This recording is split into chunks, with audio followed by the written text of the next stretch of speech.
Good evening mga kalapatids, Ebong Love TV. For today's video, nandito tayo sa Apalit Loading Station para sa last training ng derby, bago mag derby. So bali ang bitaw ngayon, ang huling bitaw ay Posorobio, Pangasinan. So napakalayo nun guys, halos mga 150 kilometers na yung land distance nun. Yeah, so mapapalaban yung ating Warriors, no? Buo pa rin tayo, 2 out of 2, no? Si Grisel at saka si Darkcheck. So ang pangalan ni Darkcheck ngayon ay Caitlyn, at si Grisel naman si Jon Snow. Ayan, so ayan, sinakay ko na sila dun sa crates. Ayan, tapos na rin ako magbayad. So ayan, nagbablog na lang tayo, no? Para at saka pinapakita natin dito yung ating mga kalapatids. Ayan, napakarami nating mga kalapatids dito nag-aabang.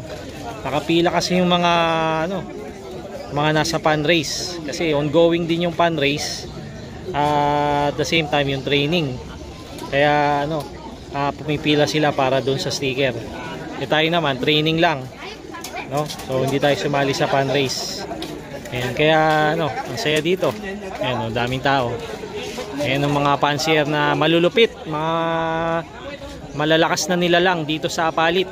Ayan, sana balang araw maging malakas na nilalang din tayo. Ayan, ayan yung mga tropa natin. Okay, so guys, pauwi na tayo.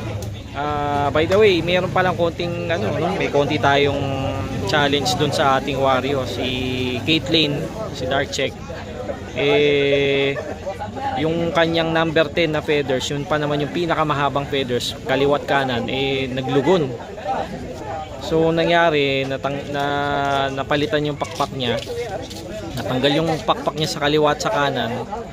At may patubo ngayon na siguro more or less mga 1.5 inch to 2 inch ang haba. Parang ko mga 1.5 inch no? So nagtanong-tanong ako dun sa mga expert. At sabi na sa akin, masakit daw yun para sa ibon, no? Yung pagtubo nun at inilipad mo, magiging masakit yun para sa kanya. So naawa nga ako doon sa ibon. Kaso derby tayo, last training na tayo saka nakapatibayan yung ibon na yun. Pero hindi naman dahil sa nakapatibayan hayaan natin na mahirapan yung ibon. So ang base sa mga opinion ng mga eksperto, kung malakas naman ang ibon, kaya niya yun. Para sa kanila nga yung Posorobio, malapit lang yun, no? Malapit lang yun.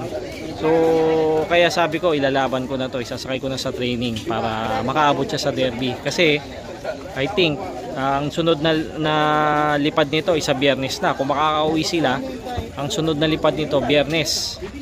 So by that time siguro mga darating tong Wednesday, makakapagpahinga ng Thursday, tapos ilo-load naman ng Friday. Ang lipad niyan ay Sunday. So medyo mahaba-haba yung panahon na tutubo pa yung pakpak niya. At since first lap pa lang naman yun ng derby, hanggang sa kaya niyang hanggang sa bumabalik siya, tutubo at tutubo pa yon. So gaganda pa yung pakpak niya. So yun na lang. So ang pinagdadasal natin sana kayanin ni Darkcheck, ni Caitlyn yung lipad, no? Pagdating sa itong Posorobio, at lalo na yung sa derby. Kasi pag nakauwi siya dito sa Posorobio, siguradong masasakay siya sa derby kasama si Jon Snow. Ayun. So papakita ko sa inyo yung itsura ng pakpak niya. Doon sa mga eksperto, comment naman kayo kung gusto niyo mag-comment, no? Para makatulong kayo doon sa desisyon natin, no? Kung ide-derby ba natin o hindi. Pero sa ngayon niload natin siya sa Posorobio training, no? Ayan, so yun yung mga update sa ating mga Warriors. Hanggang dito na lang. Ito ang inyong nervyosong pansier, Ebong Love TV. Merry Christmas and advance Happy New Year sa inyong lahat. So shout out sa mga kaibigan natin dito sa Team Apalit.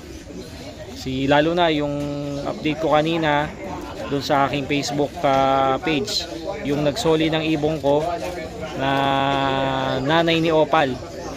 So maraming salamat Merwin Reyes. Ayan, shoutout sa iyo idol. Mabuhay ka.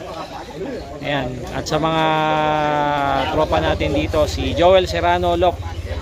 Ayan. Ligayang Pasko sa inyo at sa mga tropa natin dito sa Apalit. Ayan. So, good luck sa inyong pauwian, lalo na sa fundraise.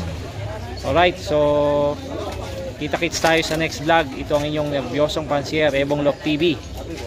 Maligayang Pasko at advance Happy New Year. Bye-bye!